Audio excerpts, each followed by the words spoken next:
കണ്ണൂർ ജില്ലയിലടക്കം ഒട്ടുമിക്ക ബ്ലഡ് ബാങ്കുകളിലും ഇന്ന് നടന്നുകൊണ്ടിരിക്കുന്നത് മിക്കവാറും റീപ്ലേസ്മെന്റ് ബ്ലഡ് ഡൊണേഷനാണ്. അതായത് ഒരു രോഗിക്ക് രക്തം ആവശ്യമായി വരുമ്പോൾ അടുത്തുള്ള ബ്ലഡ് ബാങ്കിൽ പോയി രക്തം കിട്ടണമെങ്കിൽ പകരം ഒരു ഡോണറെ കൊടുക്കേണ്ടുന്ന അവസ്ഥ.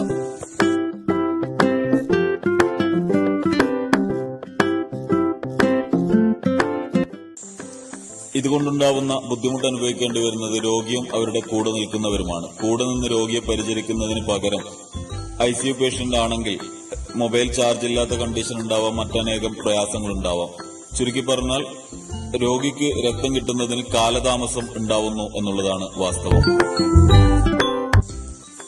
ഇതിനൊരു പരിഹാരമായി നാഷണൽ ബ്ലഡ് ട്രാൻസ്ഫ്യൂഷൻ കൌൺസിൽ അടക്കം നിർദ്ദേശിക്കുന്നത് 100% വോളണ്ടറി ബ്ലഡ് ഡൊണേഷൻ ഇന്ത്യയിൽ സാധ്യമാക്കുക എന്നുള്ളതാണ്. അത്തരത്തിലുള്ള ഒരു സന്നദ്ധ രക്തദാന ക്യാമ്പാണ് ഇന്നിവിടെ ഇരിക്കൂർ സംഘടിപ്പിച്ചിട്ടുള്ളത്. Sigma hospital Irikkur, town team Irikkur, blood donors Kerala, Malabar cancer centre Thalassery സംയുക്തമായി സംഘടിപ്പിച്ചിട്ടുള്ള സന്നദ്ധ രക്തദാന ക്യാമ്പിന് എല്ലാവിധ ആശംസകളും.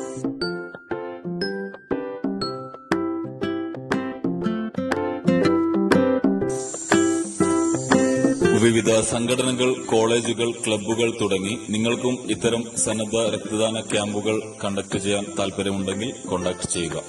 Thank you. To blood, give hope. Together we save life.